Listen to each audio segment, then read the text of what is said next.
All right, Miss G has joined me for Showbiz. Hello, Miss G. Hello. So it looks like there was a frenzy on social media yesterday because there were reports, at least on xylophone platforms, that their CEO was returning to pay people, returning with blah. $32 million yeah, or he had $50 won the million. case So, in Dubai, and he was going to be back in Ghana soon. So some of the signees decided to jubilate on social media, but Ghanaians were not too excited, calling them fake, hypocrites and all that, because some of them think that whilst he was away and throughout the challenges, most of them were mute, others and they dissociated themselves. Exactly. So let's see some comments from that story. Okay, so I think this is when Shatawale posted that Namwan was going to, he said victory, victory. That was his caption for this post, and there's some comments from the So AJ_digital says, I be your fan, but you no try for the man. You went silent on him at the most important time.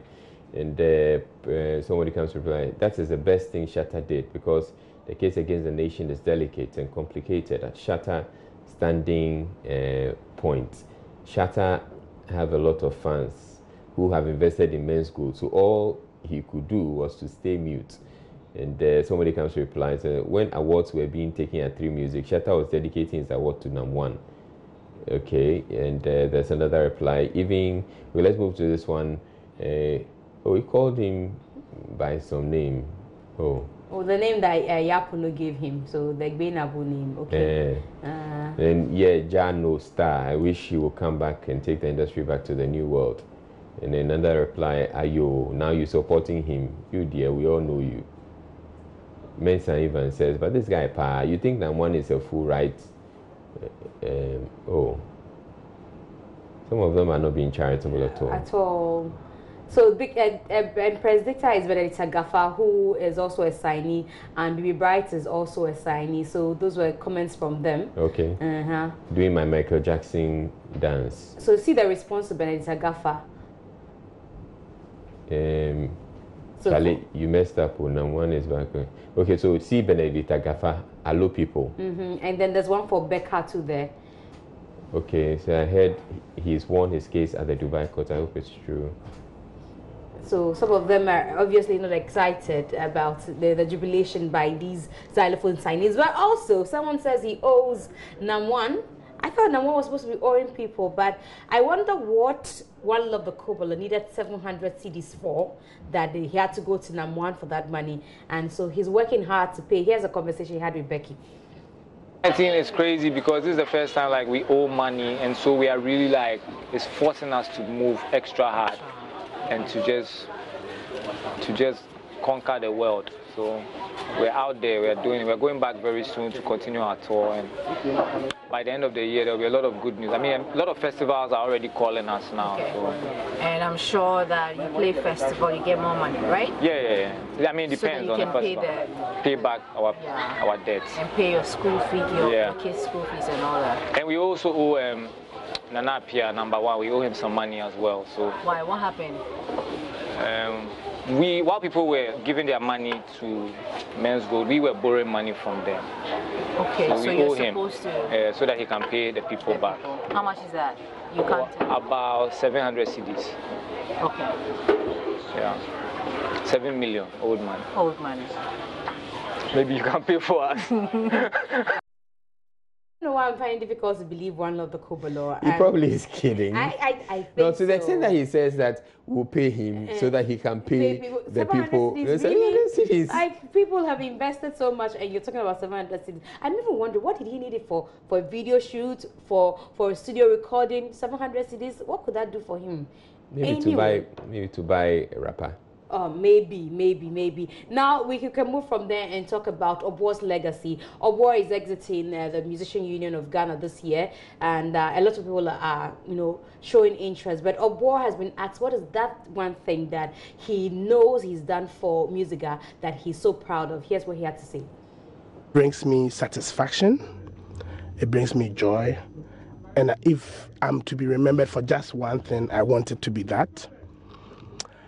It's my campaign promise that when I become musical president, I would establish an aging musicians welfare fund. I've been able to establish this aging musicians welfare fund and the fund is doing very, very, very well. But frankly, I'm someone who believes so much in education and training, and so musical academy gives me a lot of hope. And the fact that we are looking at the future, which is what we are doing now, which is the future project, where we have a lot of the upcoming artists grouped in a body that we are helping to develop their talent, that also promises a lot of future. No, beginning from 2017, we instituted the Music Legend Honor, where we give quite a wholesome amount, 10,000 Ghana cedi, to one selected old musician.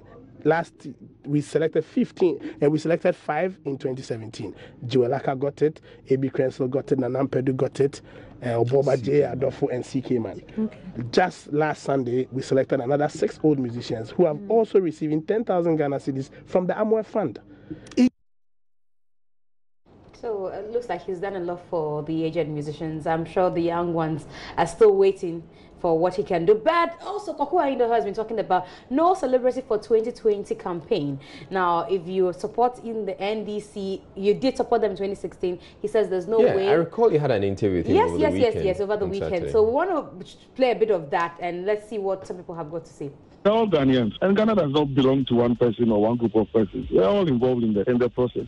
But every system has a structure. In your celebrity industry, you have structures. You have leadership in your celebrity industry. In every structure, in every society, there's an architecture. There are celebrities who are also politicians, politicians who play good music, who act. Myself, I act a lot. All we are saying is that Okoku said in Kufuida was that we will allow our structures to work at the national level, at the regional level, at the constituency level, at the branch level. And that any campaign that must be done will be done within the context of our party structure. Did they barge into your party? Didn't your party invite them? Please, I'm not going to spend my time I'm not in a Q&A. I'm not in an examination room. I have made my point as a politician that the 2020 elections of the NDC will not be hijacked by anybody. It will be run by the party and the party structures. That's it. I don't owe anybody any other explanation. Didn't you know that there were structures, there were traditions that needed to be followed initially in 2016 when you allowed them to mount your platforms? I'm not under interrogation. I am saying that going forward, we lost an election. We've done some self-assessment. And so going forward, things will change. That's all. I owe no explanation to anybody. So no more questions.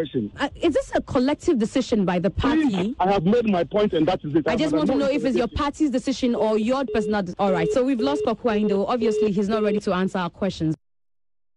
All right, so a lot of celebs are not happy about this, and in subsequent days, I'll let you know what they have got to say, because a lot of them don't think they should be blamed for the 100 million votes he claimed. 1 million. Yes, 1 million, sorry, that he claimed they lost. Okay, so that'll be it. At least you and I are not campaigning. One of the questions you asked him, which I still want answers to, is it the case that this is his position or the party's position? He says it's not up for interrogation. So let's get those answers. Sure. But thank you very much, Ms. G, for bringing us Showbiz.